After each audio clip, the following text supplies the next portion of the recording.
Hello and welcome to Beyond the Ball. I am Collie and I am joined this week by Paddy. Paddy, what's crack? Hey, how's it going? I'm actually currently watching the highlights of the Liverpool-Newcastle game, so I know what I'm talking about. even then, it's questionable. We have Conor as well. Conor, what's the story? What's going on? How are we?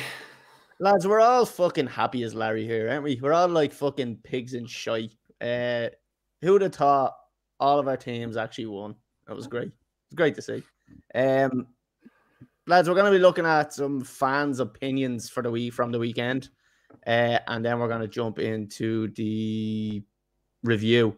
We'll go through all the games and see what we thought of some of them. We'll go into a bit more depth on some of them, and then we're going to end it because that's what we're doing. We're doing 2 podcasts a week, so we'll end it and then we'll start another podcast. So that's the way it's rolling. So lads, we're going to jump into the first thing, which is the fans' opinions. Fans' opinions. Oh, and usually we get some heads up on this. This is totally blind this week. I love it. Where is the thing gone? You gonna pull a fan from up off the ground there? Sorry. And my fan today is got his head, fucking severed head. Lads, there's just a couple in, couple of little ones that we can note and have a quick little chat about. Some are more statements than others, but yeah. First one in is from Darren O'Grady. So lads, I did ask who was the player of the week, what was the biggest shock, and anything else you wanted to add. And Darren said, Darwin. If this continues, I swear to God, Darwin Núñez, player of the week. Say what? You're consistent. Consistency shit at talking. I had Tourette's last week. Darwin Núñez, player of the week with Maddison. Chelsea aren't back, and Arsenal are the same old Arsenal. Paddy, do you agree with all that? I agree. Darwin Núñez was bound to do something eventually. I remember Diego Forlan scored a hat-trick against Liverpool, and he was a legend from then on. So I think this is his moment in the sunshine. Don't expect too much more from him because he has been on the bench most of this season for a reason, obviously, that he's probably shit.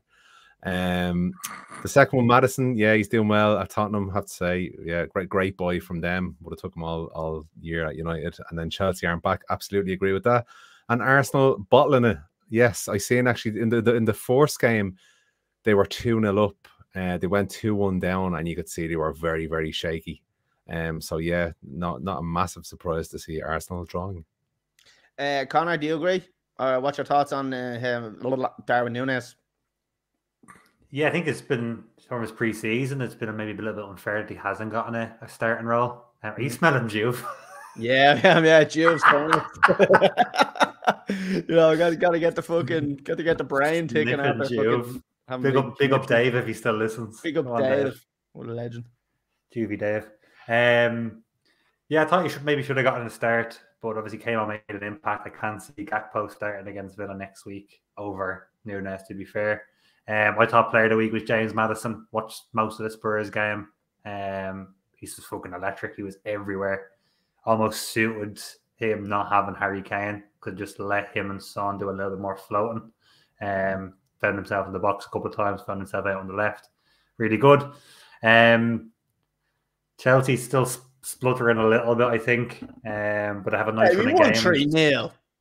You have a nice run of games, which will probably get Chelsea. Rolling. They get obviously Luton. They have Forest, and then I don't know. They have somebody else afterwards. That gives a nice run of games before going into a big fixture, which will probably get them going and working together. And then, I think Kai Havertz has probably fucked Arsenal a little bit. I'm not going to lie. I don't think he didn't suit the style. He looked all over the place again. It's 2 games in a row. Good that Jesus is back fit for them, I think, because I can see him starting next week against United. Yeah, definitely. In terms of fucking Havertz, not only fucking Arsenal, but fucking makes have maybe fantasy. So I'm gonna have to take him out. He's fucking horrendous. Like I thought he was. Did you see his pass? Did you see his pass straight in the touch, like the 4 yards, like 1 touch pass? Yeah, it's bad. Like it's hard to watch because like whatever he didn't spend that long at Chelsea, but like we'll always just consider him Chelsea legend because he fucking scored the winner in Champions League final for us. So like a bit of a legendary status for him. But like not really, if you get me. But I didn't like. I kind of wanted to see him do well, but at the same time, I'm kind of happy that he doesn't do well because fuck Arsenal, like, you know. But, can we also say why the fuck is he playing Thomas Partey right full? That was a strange one. Who was I chatting to? Bossed it in midfield all last season, and then he puts him in the fucking right full. I was chatting to someone, and I don't know who it was, but Gabriel, I thought he was going to start him and put fucking Ben White maybe right back. Yeah, and he didn't. That just goes to show how fucking little he thinks of Gabriel. And for some reason, like, Gabriel hasn't really been that bad, has he?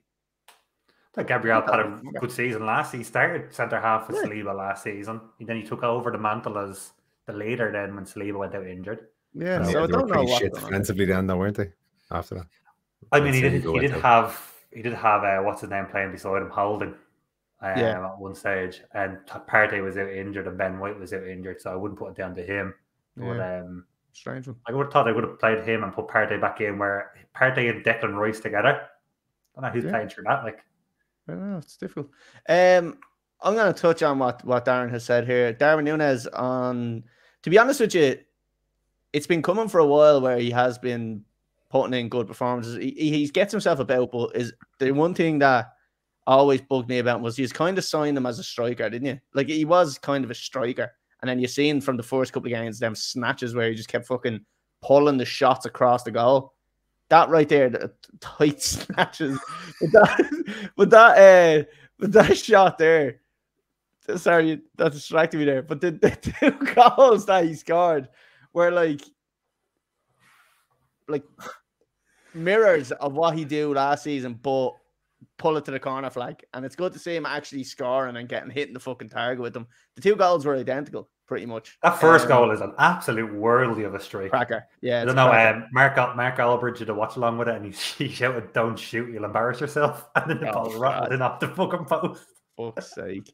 Yeah, so Darwin Núñez, it's been coming for a long time, as Paddy said, but yeah, I don't know. I think we will see a bit more of Darwin Núñez this season. I don't think he's going to fall too far behind, like, because he gets himself about and he gets himself a chance. If he can score a couple, fair play to him.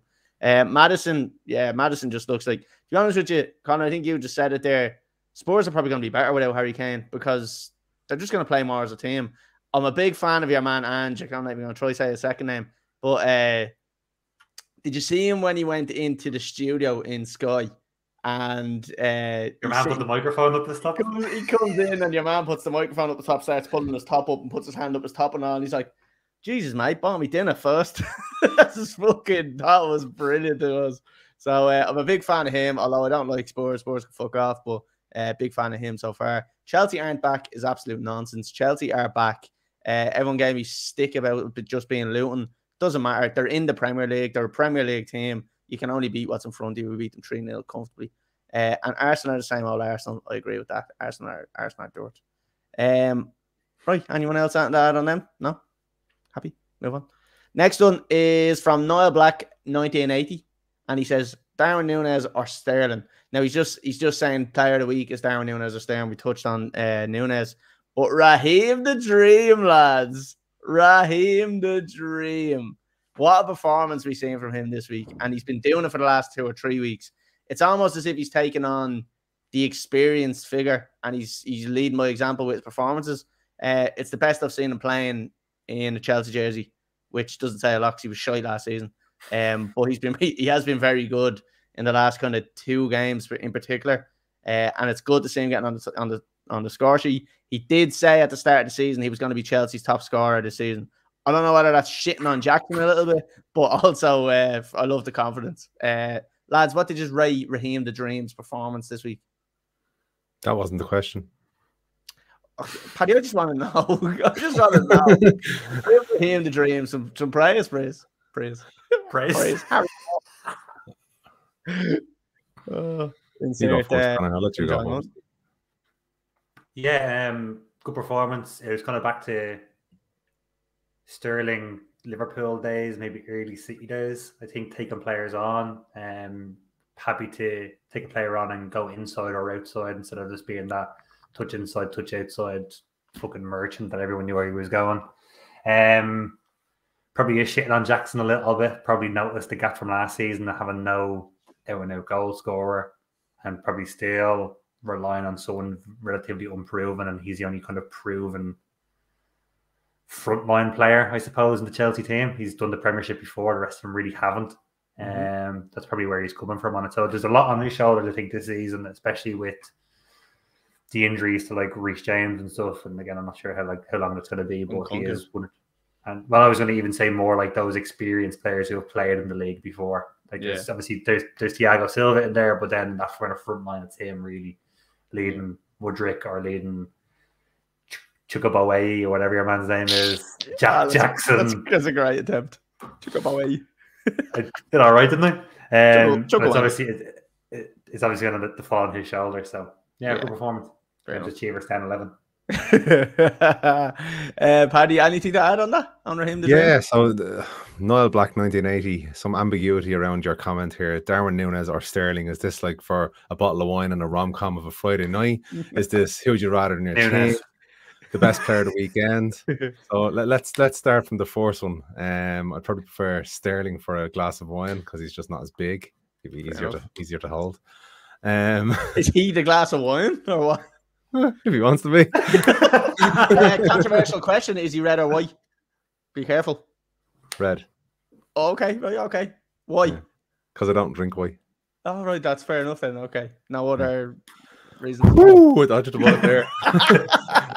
On to the next one. Right. Okay. So in my team, who would I prefer overall? Sterling, but player of the weekend, Darwin Núñez, because what he done, the comeback was unreal. Fair enough. Right, we'll move on to the next one, lads. We just got two more. Andy Mack _25. Raheem, best man for Collie's comments coming in, don't we? Raheem Sterling. Fucking Raheem. And I segued into that one. That was the last one came in, but segued into that one because we were just talking about Raheem the Dream. Raheem the Dream, best man for Collie's wedding. You'll be waiting a long time, but yeah. Lads, we'll move on to the last one. We'll get through this one. Brian Baru 83. Allison puts Banks' save in the bin. Honourable shouts to Darwizzy and Sterling as well. Another Sterling. I don't know about that one. Conor, and you being the goalkeeper and the biased Liverpool fan, sort of. It wasn't as good as Banks. Banks' save wasn't great. I'm not going to lie. He had loads of time to see it. The header came from 13 yards out. It wasn't in the corner. It was a dry pitch. It wasn't a great save. Allison's, yes, he actually got two hands up to it. If he held it's a bit close to him, though, isn't it?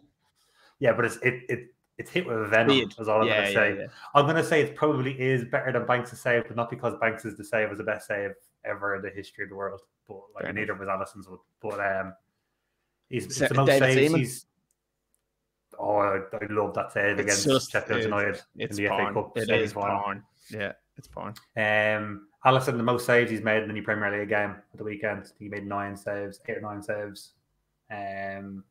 Savage game. Well, look, I was going to ask you something there, but we're going to get on to the games in a few minutes, so we'll jump on. Paddy, you've no comments on that one, do you? Good save. Yeah. Good save. Thanks, Paddy. Thanks, Paddy. Right, lads, that's it. That's all the fans' opinions. I put it out quite late, so I didn't give many people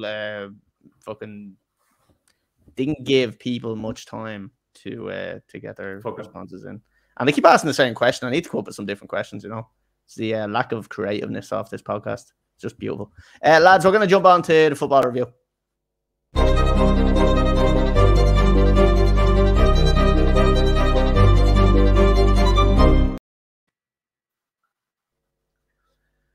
Right, lads.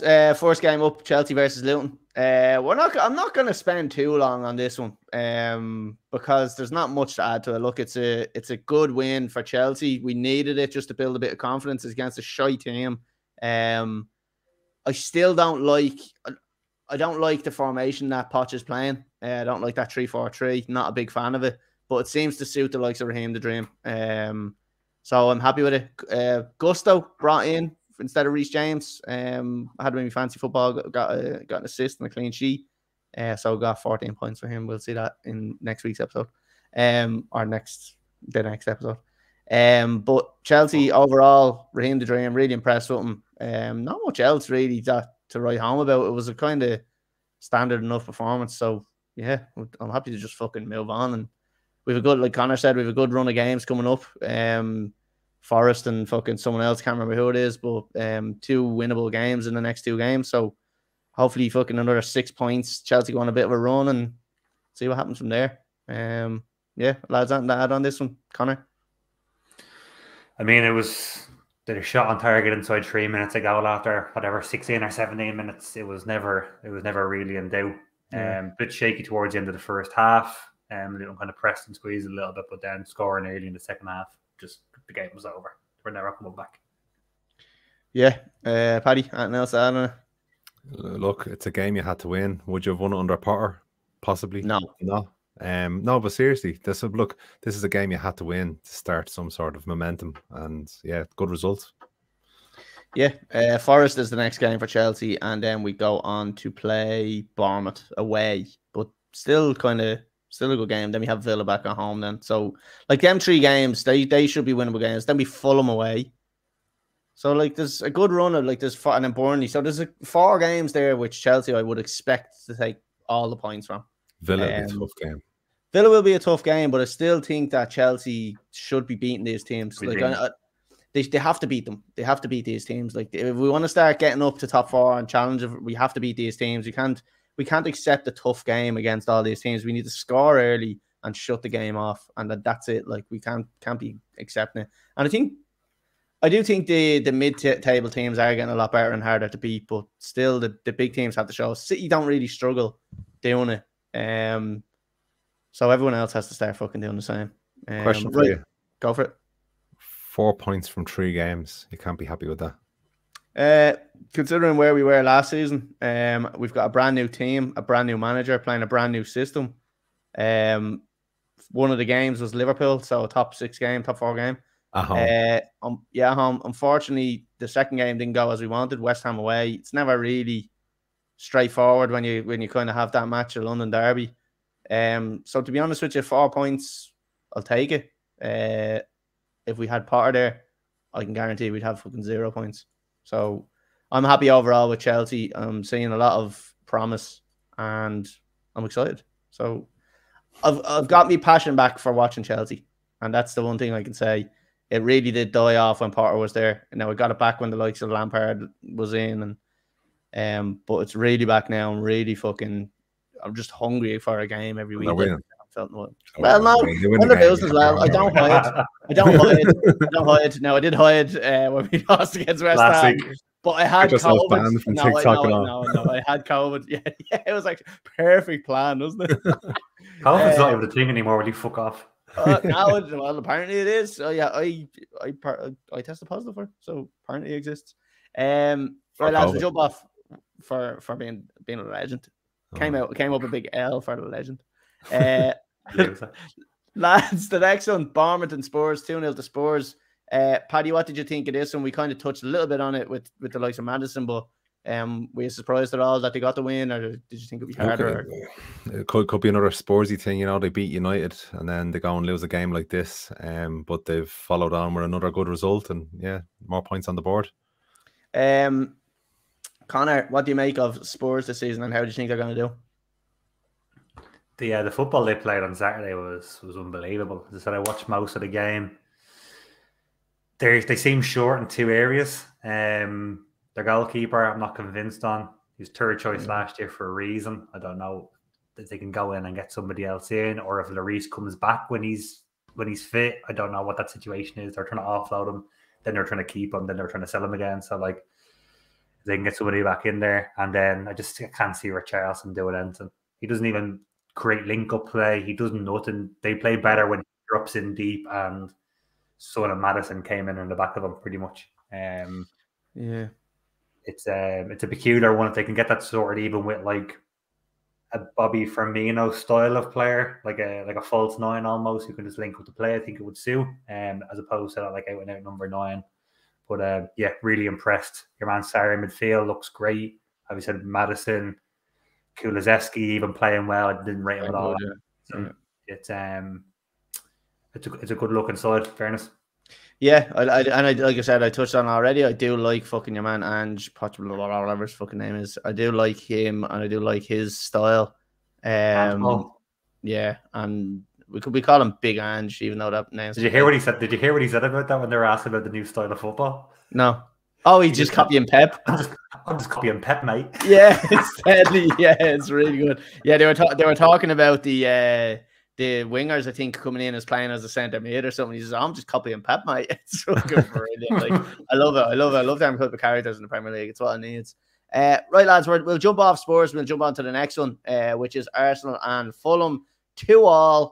A very surprising result, in my opinion, the surprise of the week. Arsenal shown why they are arse and all. The Arsenal? No. Okay, that'll be cut out. Anyway, Arsenal showing why they're Arsenal. Absolute dog shit. We thought they were after coming back and winning, and then they blow it. Paddy, last season, I think you had tipped Arsenal to go on and be very good. Or it could have been the season before, but then kind of continuing on to last season. How do you see them doing this season? Do you see an improvement on this season from last season, or do you think they're going to be a little bit worse off? Look, using your logic for this game on the weekend, it was a derby. So, you know, these results can happen in derby games. But I do still think Arsenal are mentally a little bit brittle. Seeing it in the first game, we've seen it a lot the second half of last season. I still don't think they have the bottle to be able to win the league, especially against this Manchester City side, who just don't seem like they're going to fault whatsoever. They will be second, third, but yeah, they won't be winning the league. Conor, what do you think yourself? Yeah, Aaron Ramsdale gets dropped next game. That is in. That was an absolute fucking howler. I don't know where he thought he was going or what he was doing for the first goal. I think because it happens when it happens, it kind of sets the tempo, and straight away Arsenal are on the back foot. If a goal doesn't go in whatever it was, 90 seconds, or I think it was even earlier than that. Yeah, maybe. I don't know if they go out and they get dragged into that dogfight. Yeah. Instead of they get control of the game, they're at home, they get to settle on the ball, and they get to play the Arsenal way. But the goalkeepers hung them, came back, looked good. Fulham went down to 10 men, and then again just clamoured us at the back. I can't believe it. But as Paddy said, it's if you're going to write it, that's an Arsenal result that you would write, is them drawing from 2-1 up with the other team down to 10 men. And yeah, you look across the team, and especially with the injuries they have now, does the team look that much stronger than last year? I don't think so. Stronger with Declan Rice maybe, but everywhere else looks the same, if not weaker. So yeah, I can't see them pushing on to the likes of City.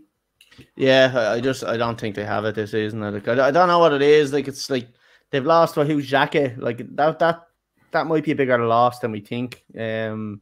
He was a decent player. He had a really good season last season. Like, and he kind of, maybe not just from last season, maybe a little bit from the season before as well. But do you remember he was telling the fans to fuck off? They were getting on his case and all. And he really turned it around, and they kind of started showing a bit more respect for him, and his performances were very good. Now, he was always still liable to get a fucking red card, but he was so solid there at times. And I know we have Rice coming in there, but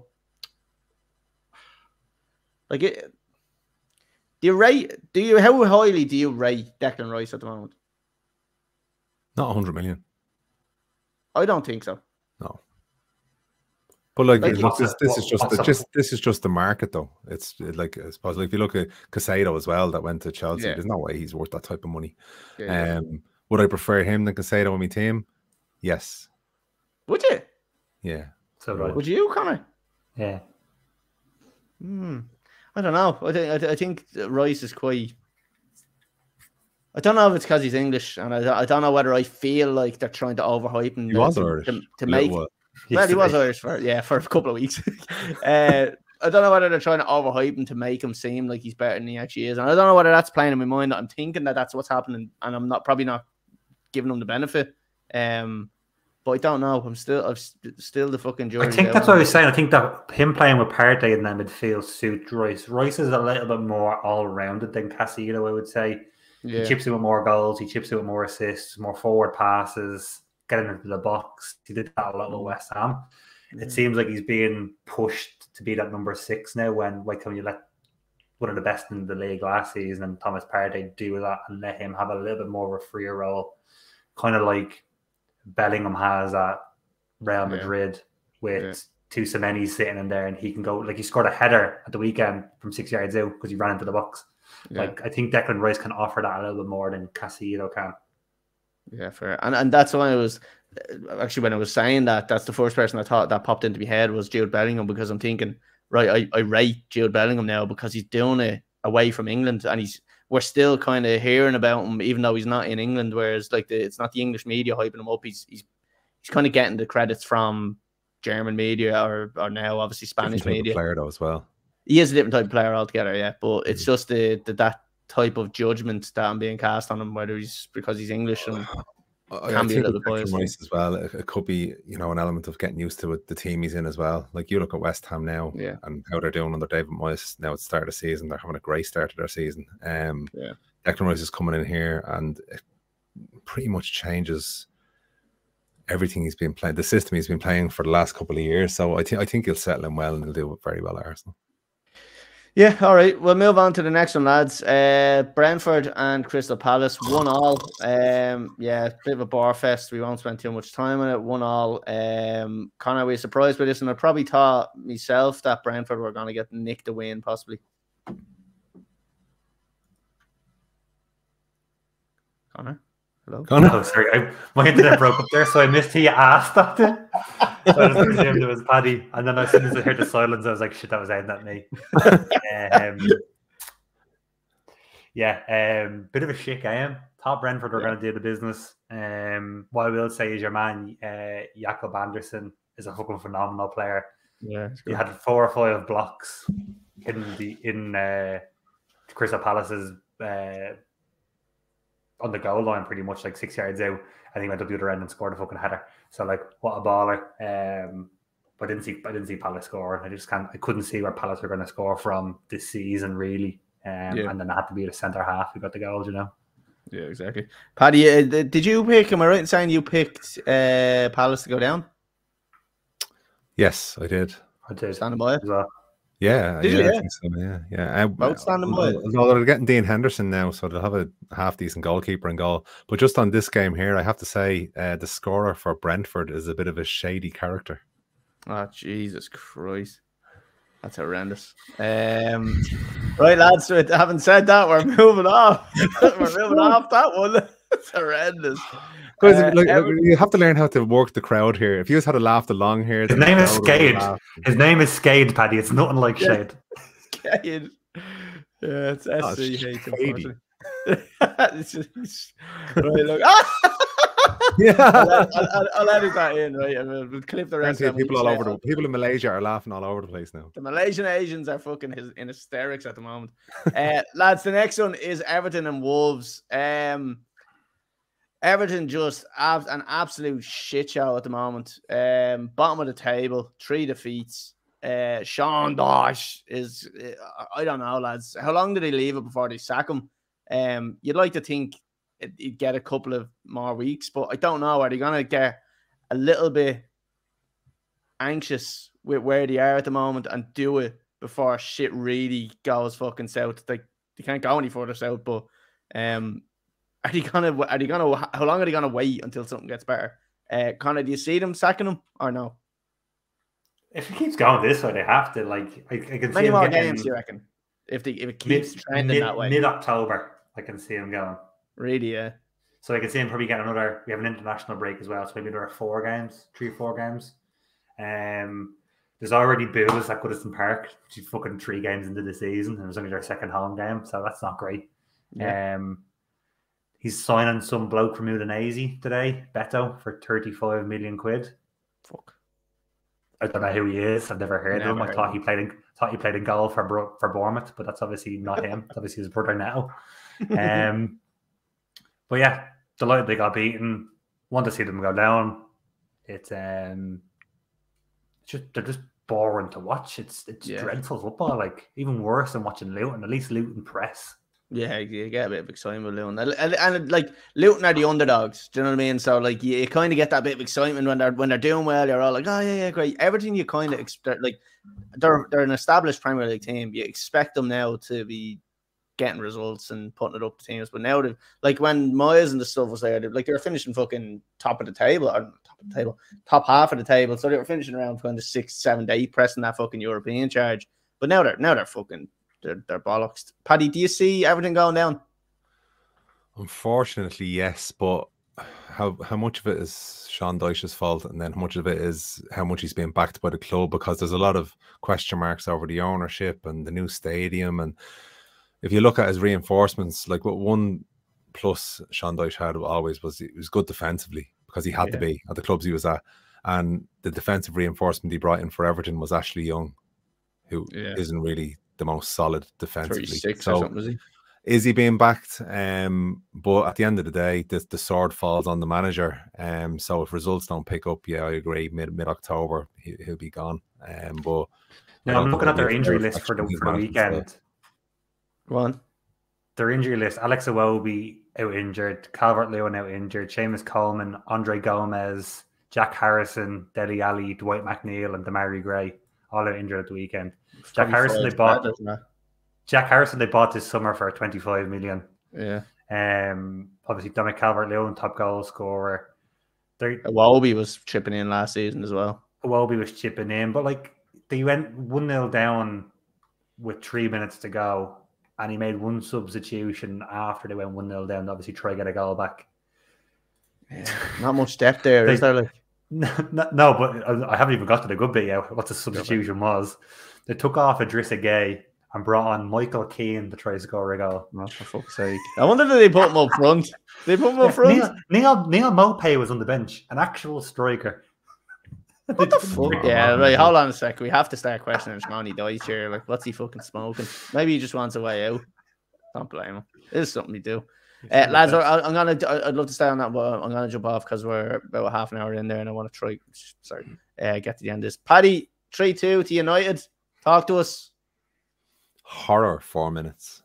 The first 4 minutes. Oh my god! Like I thought I was pinching myself, thinking this can't be real. But the only thing was, with conceding the 2 goals so early on, I always kind of felt we were going to find a way back. Even given the first 2 performances of the season, I thought the goalkeeper was poor for the first goal. Even if they had scored, that's fine, but I think he didn't handle the situation better. He should have been out off his line a bit quicker. He fell on his arse a little bit. Sat on the ground. But yeah, Bruno Fernandes had an excellent game. Captain's performance. I think he was one of the pivotal reasons we got the comeback. Rashford disappointing again, and he was out on his preferred left-hand side, but he did not have a natural left back there to support him. So the overlapping runs weren't there from Dalot, which usually would be from Luke Shaw. So look, let's go to the next game against Arsenal. See if we have another left back by then. There's talk of them going to Chelsea for what's his name? The fella you got from Brighton. Yeah, Cucaracha. I can't see that one, Paddy. Left-sided player. What? I can't see that one because Chelsea have got rid of Lewis Hall, who was our other left back. So I can't see us doing that. And Chilwell is there. So Chilwell and Cucaracha are the only 2 left backs we have at the moment that are kind of senior players. And Lewis Hall has gone to Newcastle. I think is a fucking great signing, but I can't see that one happening. Look, I know we're short for time. Highland's back for the next game, and with the performances we've had in the 3 games, to have 6 points, I'll take it all day long, because we're very, very lucky to have 6 points after these 3 games. I just have 1 or 2 things wrote down, Paddy. Every time I watch United, I'd like to, because I very bad memory. Casemiro missed a sitter from 2 yards. Nobody blocking him. Then so there was no. Then he scored. It didn't come through anything. Yeah. Nothing happened. I know he scored after that, but what about that miss? 2 yards out. Well, open goal. He missed, yeah. Shocking. Another one as well is that you should have been actually 3-1 down. You should have went 3-1 down because Morgan Gibbs blocked his own fucking teammates. His shot, I think it was blocked by his teammate. It was going top corner, and his fucking teammate gets in the way. So he should have been 3-1 down. You fucking cheats. No, he was never getting near it. He was going the other way. Never getting near it. Conor, what did you think of United? Well, I mean, when they went 2-0 down, I put money on United to win because that was written in the stars. Like, so win. I made 35 quid off of it. So easy. Did money. you get a chipper? Like, I went and actually bought a rotisserie chicken instead. Oh, nice. Yeah. Nice. I was a big fan. Nice. Straight home, hot chicken sandwiches, class. Yeah, I like it. Unreal. Destined to come back, Old Trafford. Even the way the 2 goals were conceded, it wasn't like Forest were on top and bashing them. Obviously got the one off the counter attack and then got the other one off of a dreadfully defended set piece. And then it went from bad to worse, obviously, when they went into 10 men. So it was never going to be turned around, I don't think. If they would have left with a draw, I'd say United would have been disappointed. Paddy, have you anything else to add for United before we move on? No, we'll be talking more about them in the preview in the next show. No, we won't. Yeah. No, we'll move on. Right, we'll jump on to the next one, lads. We're gonna skip through a couple of them. Brighton and West Ham. Just a quick touch on it. I think people were shocked by Brighton's defeat here. I think it was coming. They've been fucking flying so high that it's time to wake up. West Ham, great result, lads. Anything to mention on this one? I think David Moyes deserves another shot at a top club. Ooh, big statement. Yeah, who do you think? Like, who would be the most likely team that you'd get? Jesus, at this right now, look, United aren't an option because he was there already. City would never take someone of Moyes' stature, I don't think. In Newcastle, if Eddie Howe doesn't work out. Yeah, possibly in Newcastle, yeah. It's not a bad show. Conor, anything to add on this one? Signing of the summer, James Ward-Prowse. That's about it. Oh, what a fucking signing that is. You'd fit into any team in the league except maybe for City because their midfield is so stacked. In your team, James Ward-Prowse goes straight in to start player. Yeah, it's a great sign. Right, we'll move off, lads, because we are strapped for time here. 40 minutes in. Burnley beaten by Aston Villa. I'm surprised by Burnley, to be honest with you. I thought they were going to be a little bit better, but Aston Villa starting to show what they're all about. Paddy, go on, what? Similar to Norwich when they came up. Norwich were running riot in the fourth division, and then they came to the Premier League, got lashed over. So it's a similar story. No surprises there. Aston Villa, great man. Okay, Conor, and add on it. The only thing to add is 6 people in fantasy football triple captained Matty Cash this weekend. I made an absolute fortune off him. 6 people in the world triple captained Matty Cash. He scored 2 goals and got a bonus. And who's doing that? Yeah, wild. Fair play to those 6 people, whoever they are. They're obviously on crack. So like, yeah, they're obviously they're obviously out of their face. You won't be watching this. Yeah, so that's all I have to say. Really, fair play to Matty Cash. Okay, nice one. On to the next one is Sheffield United and Man City. Lads, this was made a little bit trickier than Man City had hoped. What a spank by fucking Rodri, though. He always comes up with the important goals. Absolute fucking belter. Lads, were we surprised by Man City not dominating and getting a fucking an overall cleaner victory than this one, Paddy? No, they haven't really dominated any of the games they've played this season, but they still have 9 points on the board. So look, they're just unstoppable. Absolutely unstoppable. Machine. Conor, what do you think? Disagree. I think they dominated Burnley when they beat them 3-0, but like whatever. Burnley 3-0, Sheffield's always going to be a difficult place to go, I think, for anybody. Obviously, I think if the penalty goes in, it might be a different game. But the fact that they got to the second half without conceding probably spurred Sheffield on a little bit. Kyle Walker had a fucking disaster for the goal. I don't know what he was thinking. But yeah, Rodri always pops up. And apparently your man, you see the fella jump from the crowd to celebrate with Haaland when he scored? He's a former light heavyweight world champion, apparently. He's from Manchester. I only saw it on Twitter earlier. I don't know how true it is, but they're saying he's like a former boxer. Jumped on him to celebrate with him. So yeah, fair fuck to that fella. Yeah, fair fuck so. That's why none of the stewards went near him to pull him off. Yeah, they only pulled him off, all right. And then they throw him off the pitch. Right, lads, we're going to go on to the last one, which is Newcastle and Liverpool. 2-1 to Liverpool. Paddy, will come to you first, just because we'll get a few digs in our corner, and then you can have a say. Virgil van Dijk getting sent off. Paddy, we've been calling for his head for the last 2 seasons, and he's starting to show signs of weaknesses. What do you think? Well, Trent was culpable for the Oh, goal. God. Yeah, so bad.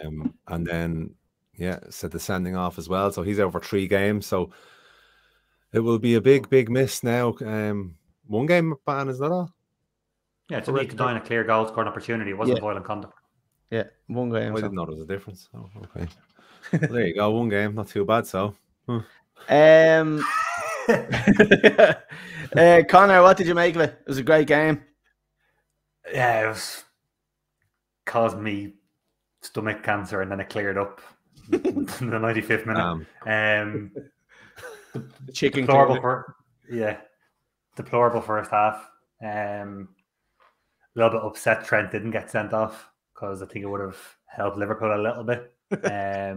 Dreadful for the goal. Van Dijk's tackle's a red card. It is what it is. He went through him. There was no malice in it. It was just clumsy. That's kind of all it was. It was really awkward. If he lets him spin, he probably ends up out for a throw in or in the corner. Yeah. But the fact of where he's standing and he goes through him, it's a red card. Newcastle beat themselves. I thought taking off Tonali killed their tempo in midfield, and taking off Anthony Gordon. Taking off Anthony Gordon destroyed their play on the left hand side. Harvey Barnes came on, and all Harvey Barnes wanted to do was come back inside to play through midfield. Yeah. Whereas Gordon was just taking Trent on, and he's already booked him on a warning. So I think Eddie Howe shot himself in the foot with those 2 changes specifically, and Liverpool capitalised to. Well, the first one was a half a chance because it ricochets off Sven Botman and falls straight into Nunez's path, and he buries it. And second goal, they crafted it. So yeah, delighted. Yeah, not much else really, Darren. That was a great game for the neutrals. Again, Newcastle do look promising. Tonali is shit hot. Yeah, he's deadly everywhere. Yeah, he's deadly. I think we said that. We might have said that. Did they buy him because of his name? Tonali. Yeah. Nice. I'm gonna cut you saying that out, and I'm gonna claim that one. Tonali is class. Tonali love Tonali. Yeah, lads. I don't think there's much else to add to that. It was a good game. Yeah, 100%. That one more down. Yeah, I think that's been a good wrap up of what's gone on this weekend. We'll end it there. If you haven't subscribed to us already, go fuck yourself. I've got the wrong thing up. Look, we'll fix that now for the last 2 seconds. There we go. If you haven't subscribed, we don't like it, and we'd like to like it. So if you could just subscribe on YouTube, you can follow us on Instagram, Twitter, Facebook, TikTok. Do you have TikTok still up there? What do I have? What? TikTok's still up there. Oh, we have a new page. Oh, have we? We have a new page. It's beyond the advertise it. I don't know what it's called. I put up a couple of videos, but yeah, we'll start posting a bit more as Chelsea kind of do something.